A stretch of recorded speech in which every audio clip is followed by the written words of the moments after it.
Voici Alex. Hier encore, il partageait le café avec ses collègues en toute simplicité. Aujourd'hui, il est manager, c'est le capitaine d'une petite équipe. Oui, c'est le boss. Enfin, sur le papier, car voilà, Alex ne sait pas vraiment par où commencer. Faut-il être cool? Faut-il être strict? Faut-il dire bonjour normalement ou avec une certaine autorité? Bref, comme vous le voyez, Alex est encore un peu perdu pour le moment.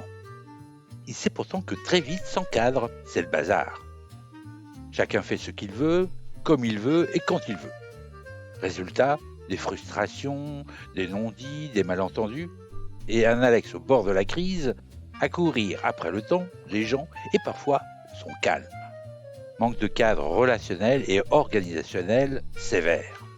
Mais rassurez-vous, ça se soigne. Aidons un peu Alex dans ses premiers pas. Tout d'abord, cadrer, ce n'est pas brimer. C'est clarifier pour mieux collaborer. Et ça commence par 3 questions magiques. Qu'est-ce qu'on attend les uns des autres? Comment on travaille ensemble au quotidien? Qu'est-ce qui est OK et qu'est-ce qui ne l'est clairement pas? Fort de ses premiers conseils, Alex rassemble son équipe. Pas pour faire un discours façon empereur, mais pour co-construire dans les limites du possible les règles du jeu avec ses collègues. Bon, Alex est encore un peu perdu. Heureusement, on est là pour l'aider. Voici les 6 éléments essentiels à aborder avec son équipe pour poser un cadre efficace. Les rôles et responsabilités de chacun pour savoir qui fait quoi, éviter les doublons et les zones grises. Les règles de fonctionnement, horaires, réunions, feedback, etc. pour que le quotidien soit fluide et sans malentendu. Les canaux de communication préférés de l'équipe pour ne pas se noyer entre mails, chat, post-it et signaux de fumée. Ce qu'on ne veut plus voir, vraiment plus, pour mettre fin aux irritants du quotidien, sans tabou. Les objectifs communs, où va-t-on ensemble et comment? Pour embarquer tout le monde dans la même direction et pas chacun de son côté.